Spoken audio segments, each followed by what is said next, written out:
By Friday, August 27th, this past Friday, with the assistance of the Federal Bureau of Investigation, we were able to locate human remains on I-10, just west, probably about 3/4 of a mile west of Brookshire, on the north side of the service road. We haven't had her scientifically identified yet, but there were enough traits and characteristics of the human remains that we discovered that we are reasonably certain that it is the body of Shalteria Waits. Once, with that connection and all the probable cause that we were able to develop, we were able to file that murder warrant on Jordan Potts this past Saturday. Again, he is currently wanted.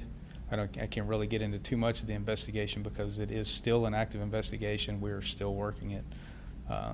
The investigators have put in countless amount of hours developing this probable cause, and we still have a lot of work to do. But right now, Jordan Potts is wanted. We're asking the public's help in finding him. Look at this individual. If you see him, if he tries to communicate, and this looks like a pattern with him communicating with females in this manner. So what I'd like to say is be careful who you deal with out there on social media, through dating apps, etc. And I really want to offer heartfelt condolences to Shalteria Waits' family. Having your child, your loved one, taken away from you like this is unacceptable. And that's where we're at in the investigation. Are there any questions? Can you give us a little more information about how they met?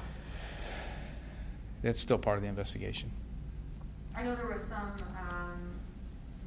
talk at first. Well, I guess, can we conclude from what you just said that they met on a dating app or social media? It's quite possible they met on an app. We just don't know exactly for sure, and all that is still under investigation. I throw that out there because it is a possibility for people to be warned in these type of situations.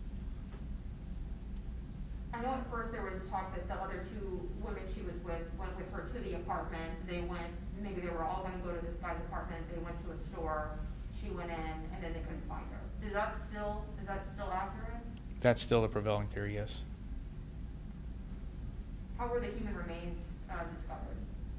They were discovered through part of the investigation that I just cannot get into right now. But I will say that the FBI assisted heavily. Agent White here with us helped us extensively there towards the end of the investigation. A search, or was it someone passing by saw it, or?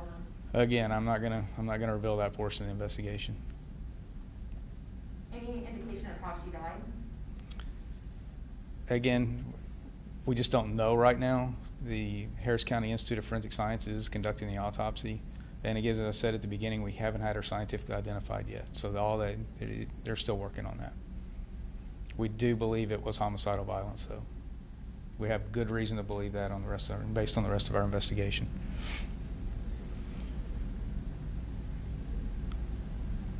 Any other questions? I guess as far as him,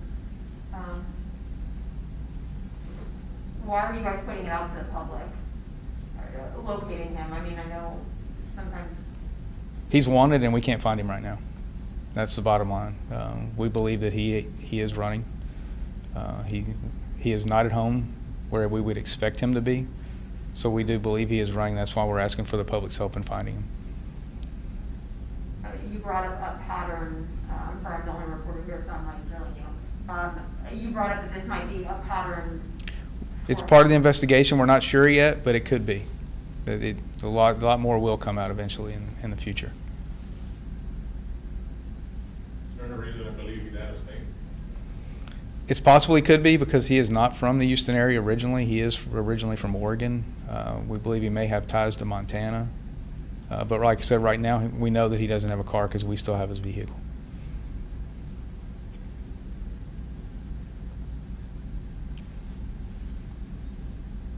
And things that stand out of him is just the arm tattoo? That's what stands out. We don't have a whole lot of photographs of him. He hasn't been handled criminally here in Harris County. But that's what stands out, and we do believe that he possibly cut his hair.